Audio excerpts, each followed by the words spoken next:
गई। आज मेरे लिए बहुत प्रसन्नता का दिन है। देखो ये अयोध्या नगरी कितनी सुंदर लग रही है, कितनी सजी हुई है। और ये राज सिंहासन आज से तुम्हारा है पुत्र। यहाँ सिर्फ तुम राज करोगे पुत्र, तुम। माता पिता और भ्राताश्री कहाँ पे है? तुम्हारे पिताश्री का देहांत हो गया पुत्र।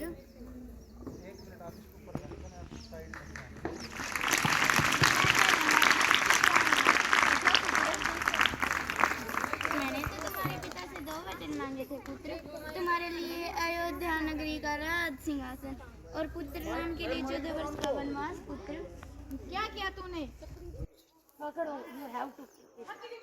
तुम कुल नाशी नहीं हो, तुम कुल ज्ञाति नहीं हो। तुम क्या सोचते कि मैं अपने बड़े भ्राता की जगह लूंगा? कभी नहीं। मैं तुम्हारा त्याग करता हूँ और अपने भ्राता श्री को लाने जा रहा हूँ। रुको पुत्र, नहीं भरत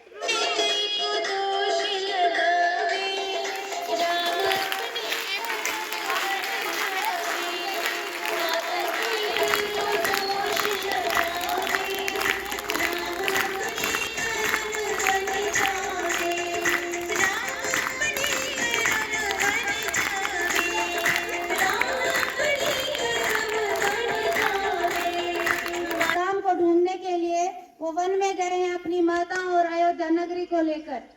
भैया देखिए, वो भरत यहाँ भी आ गया। हमें वो यहाँ भी चैन से नहीं रहने देगा। अगर आप आदेश दें तो मैं भी उसका और उसकी सेना का अंत कर सकता हूँ। नहीं लक्ष्मण, ये आप क्या कह रहे हैं? वो हमारे भैया हैं, वो ऐसा नहीं कर सकते। क्या पता वो हमसे मिलने आए हों। आने दो उसे भरत। राम मेरे भाई, क्या भरत?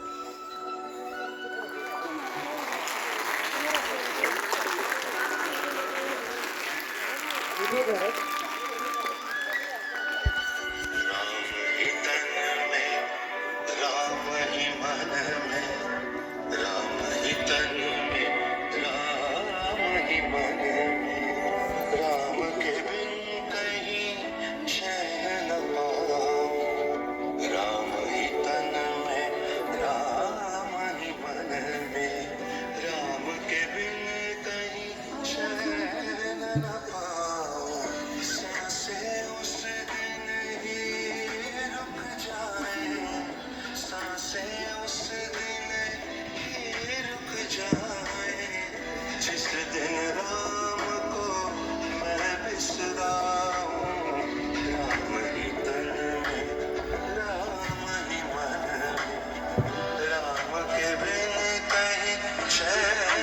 तुम क्या कह रहे हैं?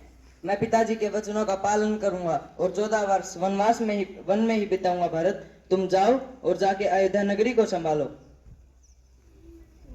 नहीं भ्राताश्री, तुम्हें अपने कुल की रीत याद नहीं है भरत? प्राण चले जाए पर वचन ना जाए।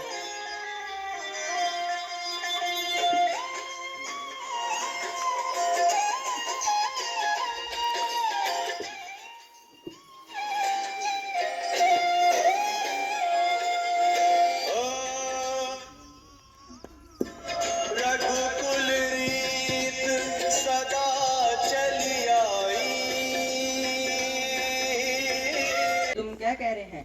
मैं पिताजी के वचनों का पालन करूंगा और 14 वर्ष वन में ही बिताऊंगा भरत। तुम जाओ और जाके अयोध्या नगरी को संभालो। नहीं भ्राताश्री, तुम्हें अपने कुल की रीत याद नहीं है भरत? प्राण चले जाए पर वचन ना जाए।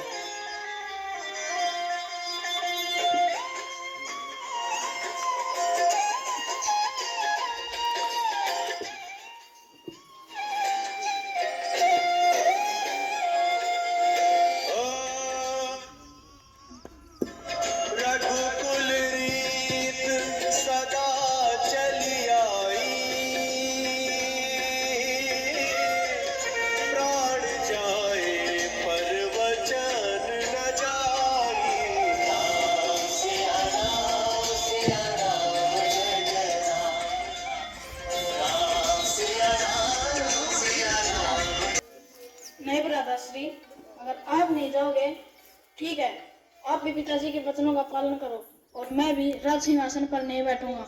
मुझे आपकी चरण पादुकाएं दे दीजिए। नहीं भरत, तुम इनका क्या करोगे? भ्राताश्री, अब यही राज्य का भार संभालेंगे।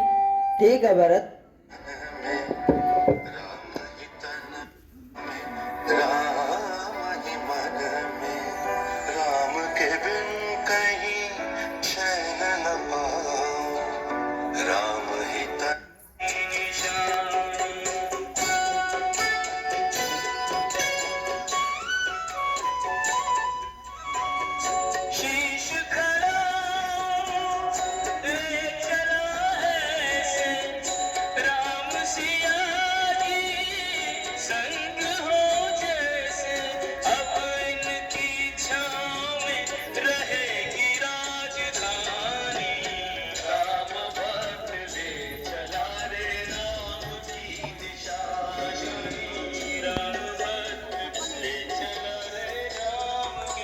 सजा दो घर को गुलशन सा, अवध में राम आए हैं, अवध में राम आए हैं, मेरे सरकार। भरत, तुम जैसा भाई कहीं नहीं मिलेगा और ना ही कहीं है। सजा दो घर को गुलशन सा, अवध में